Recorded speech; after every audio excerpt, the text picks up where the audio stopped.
بسم الله الرحمن الرحيم وصلى الله على النبي الكريم محمد وآله وصحبه أجمعين أما بعد.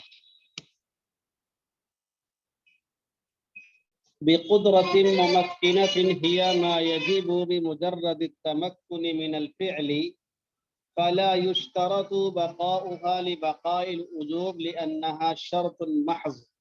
لا ميسرة هي ما يجب بعد التمكن بصفة اليسر فغيرته من العسر إلى اليسر، فيشترط بقاؤها لأنها شرط في معنى العلة كما مر في الفطرة بدليل وجوب تصدقه بعينها أو بقيمتها لو مضت أيامها.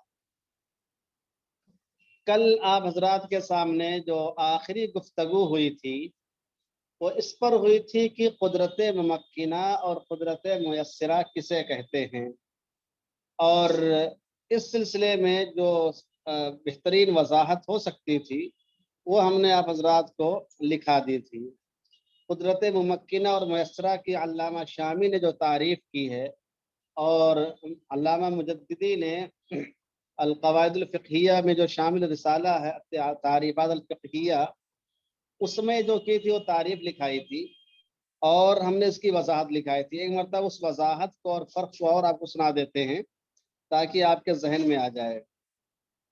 میں نے لکھایا تھا کہ بعض افعال شرعیہ ایسے ہیں کہ ان کے وجوب کے لیے شریعت نے صرف قدرت ممکنہ کو لازم کیا ہے، مثلا نماز، حج، فطرہ، قربانی وغیرہ۔ قدرت ممکنہ وہ کم سے کم قدرت ہے جس کے بغیر حکم شرعی کی تعمیل ممکن نہ ہو، یعنی قدرت ممکنہ ہر عمل کے لیے ضروری ہے۔ اگر بندے کے اندر اتنی بھی قدرت نہیں پائی جاتی ہے تو پھر اس کا وجوب نہیں ہوگا۔ تو وہ کم سے کم قدرت جس کے بغیر حکم شرعی کی تعمیل ممکن نہ ہو اسے قدرت ممکنہ کہتے ہیں، یعنی ایسی قدرت جو بندے کو اس کام کے کرنے پر قادر کر دے۔ اور بعض افعال ایسے ہیں جن کے لیے شریعت نے قدرت میسرہ کے بعد لازم کیا ہے۔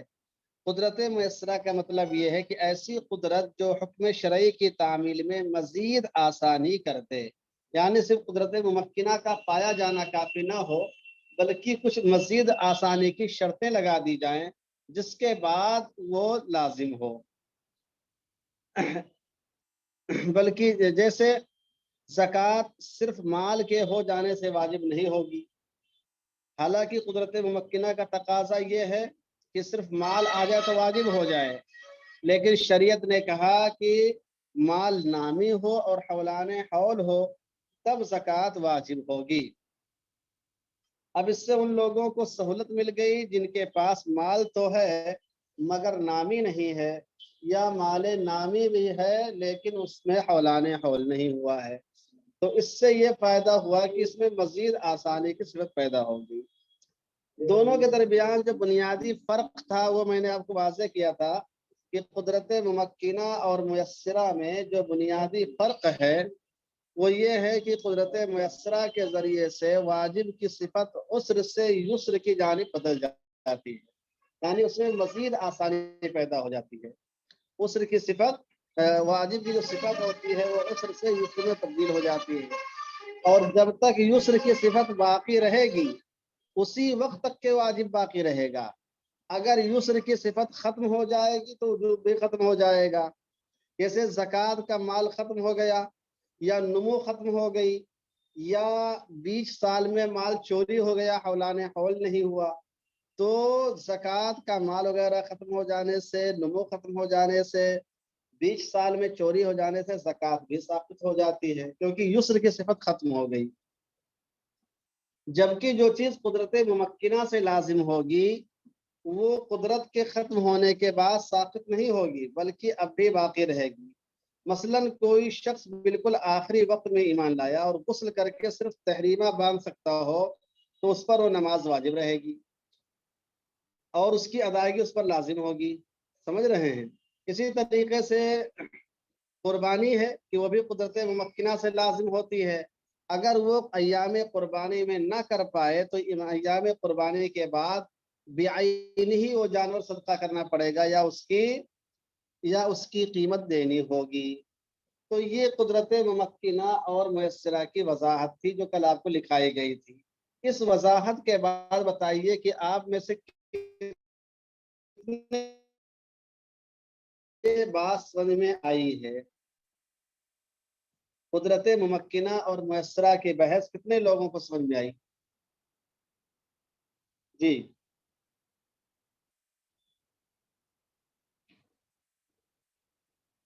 مولانا امین بیجا پور کو سمجھ میں آئی، سعید قاسمی صاحب بھی سمجھ گئے ہیں، اچھا شیخ وسیم قاسمی اکولا، مجاہد استاد قاسمی صاحب آپ کو بھی، انیس شیخ بھی سمجھ گئے، ابو الحسن علی بھی سمجھ گئے، بہت اچھی بات ہے۔ اب جو بات میں نے لکھائی تھی بعین ہی وہی بات کہ صاحب کتاب نے بھی نقل کی ہے، لیکن تھوڑے سے الفاظ الگ ہیں۔ سنیے کیا کہا ہے کہ بقدرت ممکنۃ، قربانی واجب ہوتی ہے قدرت ممکنہ کے ذریعے سے۔ قدرت ممکنہ کیا ہے اس کی وضاحت خود علامہ حسکفی نے کر دی ہے، کیا کی ہے؟ کیا ای القدرت الممکنہ، ہیا کی ضمیر کہاں راجع ہے؟ قدرت ممکنہ کی جانب۔ ہیا ما یجب بمجرد التمکن، بما یجب بعد بمجرد التمکن من الفعل۔